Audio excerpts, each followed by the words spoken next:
Toto video obsahuje čierny humor, čiernejší humor, najčiernejší humor v úvodzovkách, drogy a divné obrázky. V tomto videu neboli skonzumované žiadne drogy. Ak máte problém s mojou gramatikou, ďakujem a užite si video.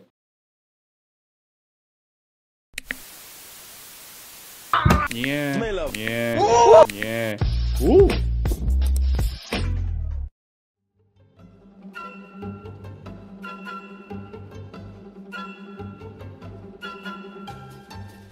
STD alebo tzv. Sexually transmitted diseases sú typy chorôb, ktoré sa prenášajú pohlavným stykom medzi dvomi osobami, alebo aj inak znázornené, aj tak sa dá, sa najviac dokázali rozširovať počas napríklad pandémie, kde populácia v našej zemi výrazne zrástla. No a tejto chorobe sa samozrejme aj predísť napríklad rôznymi ochranami. Každý nám samozrejme môže mať svoje vlastné dôvody na používanie tejto ochrany. Táto choroba môže mať fyzické, ale údajne aj mentálne následky na človeka. Táto choroba sa môže síce prenášať pohlavným stykom, ale môže sa prenášať napríklad aj z matky na dceru. Preto by bolo lepšie to liečiť a nerozširovať.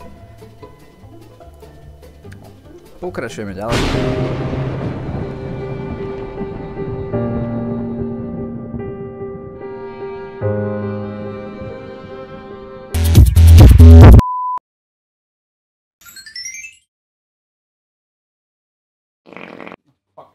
Nechceš, to je taký trapný. Takže, viete čo je STD? Super! Viete aké typy sú? Ešte lepšie! Viete aké znaky?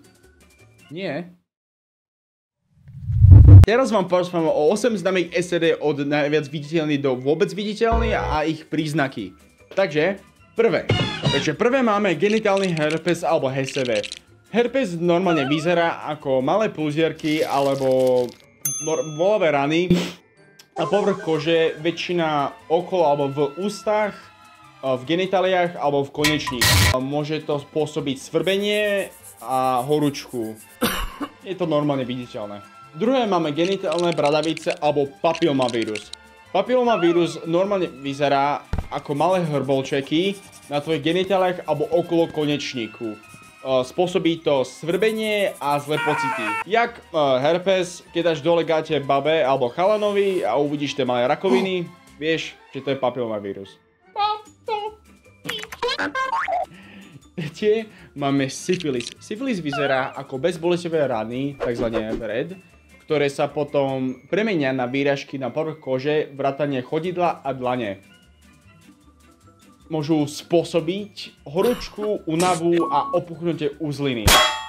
Je to takmer viditeľné, takže keď ideš práve ženu nakrmiť tvojho vtáka, ale má každé oblečenie na seba plus rukavice a nechce si dať dole, tak už vieš čo to je.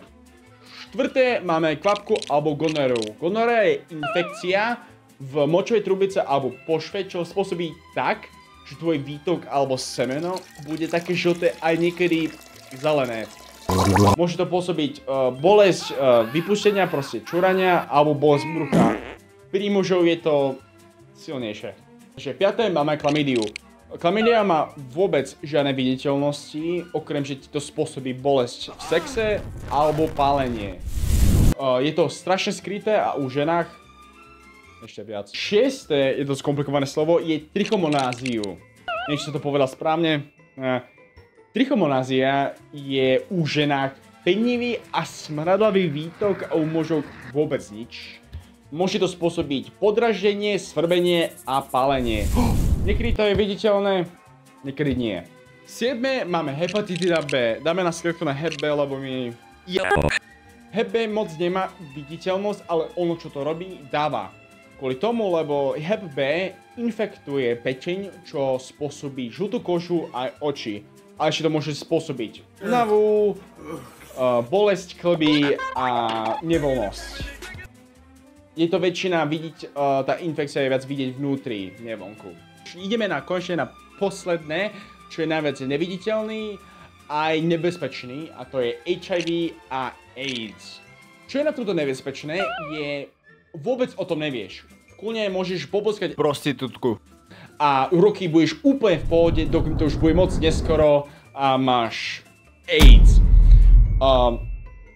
Čo to vlastne spôsobí, je slabosti imunity a môžeš proste mať takú zniženú imunitu, že proste zomreš. OK, takže už konečne sme skončili so mňou, takže už konečne ideme na prevenciu.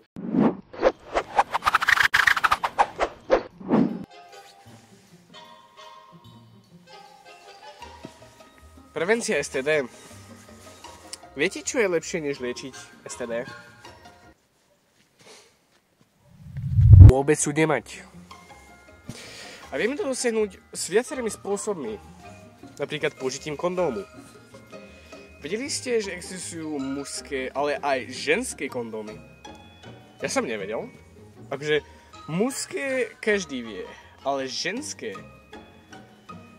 Proste obe sú jedno a to isté, len sa používajú v iných miestach. Asi viete tipnúť, že kde. Ďalej, očkovanie. Môžeme sa očkovať proti HPV a hepatitíde typu B. Pre ostatné typy STD ešte veľmi nemajú. Bohužiaľ. Ale najzákladnejšia vec sú testy u lekára. Áno, choďte testovať k lekárovi na STD, lebo možno nemáte, možno máte, nikdy neviete. Takže čím skôr, tým lepšie.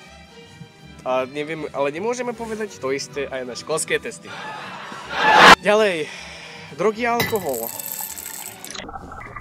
Neodporúčam konzumovať drogy vo vysokých množstvách, ani alkohol. Ale ja nekontrolujem váš život, len dávajte na to pozor.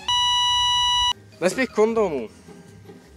Ak niekto povie, že kondóm je drahý, vôbec nie je. Som pozeral, môžete aj vyhľadniť. Nie je až také drahé. Ale existujú aj svietiace kondómy. Takže keď idete k nejakej žene, tak môžete to povedať, že ukážem svoj lightsaber. Ľudia existujú.